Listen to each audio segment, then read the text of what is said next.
Hello guys, I'm back. I'm Joker Art.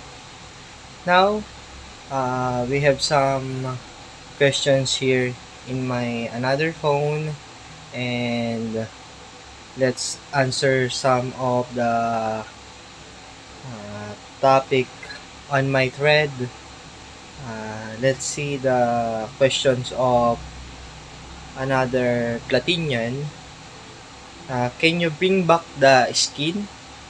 Yes, I will add the skin on the next update. Don't worry. The next question is from Parenza 2901. He asks about how do you switch account if during loading screen it shows ban 29 days.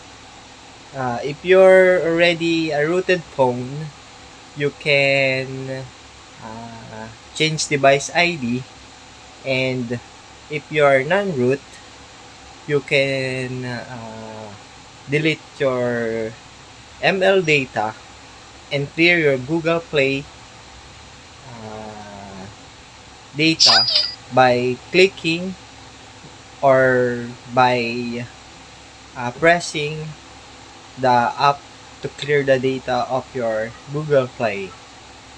Uh, the another question is can get unlimited gold and diamonds? No, it's impossible to do because it's all server side.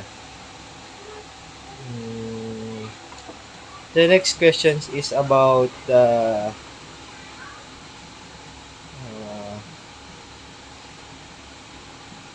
about how do you make it work. It is commonly asked questions on my thread. You need to install the ML app, and then if you encounter an error, you just need to force stop the app and then reload the game. Some of us will get an error of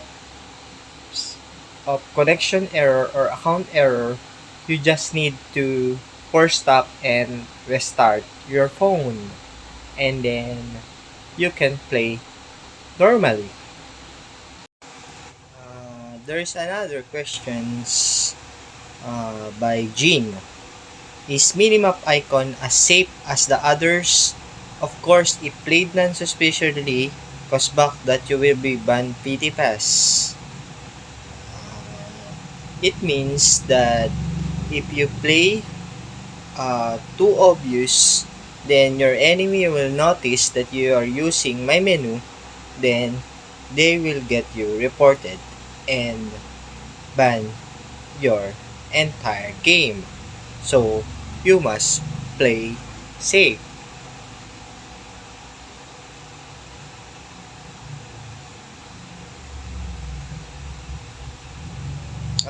There is another questions about I'm stuck on my phone for Android 11 and 12. Guys, uh, normally Android 11 is the most uh, not recommended Android versions because it is too many bugs. Like when you install our ML app, it will get you error in loading.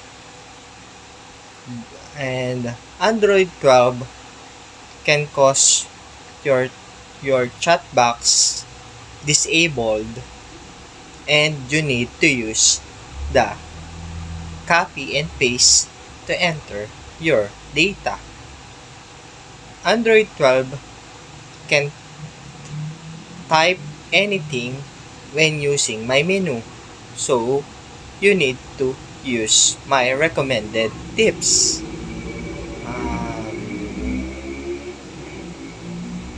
If you experience stuck in loading, just press force stop and restart your phone and then reopen your game app.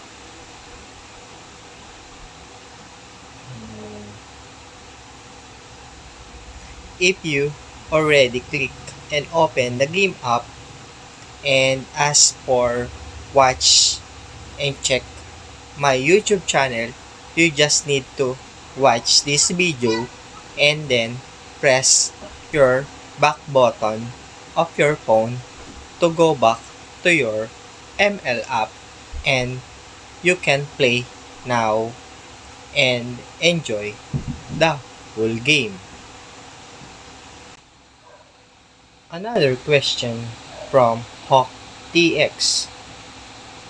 Why every time when every 2 minutes of match goes away and I kick and I got this weird message, match doesn't exist. It means when you activate the unlock skin, you will get this notice. You need to check your rank level at least Elite 1 and higher to avoid this error. And another question,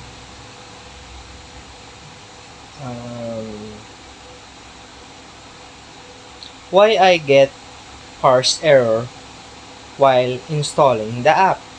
It means you need to check if you have previously installed app on your phone. You need to remove the old ML app and then install the new updated ML app. How do we get the updated ML app? You just need to go to our site PMP or check the below description to directly go to our page or thread. Then you need to just comment or reply and then check your first thread to get the newly updated app. How do we get to avoid error in loading? You just need to install it fresh or just check your internet connection if your internet are properly working, or you just need to force stop and reopen your ML app to DL the resources from the game.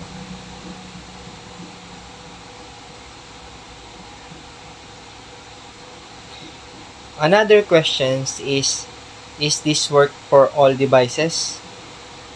The answer is yes, it works in all devices as I tested all of them.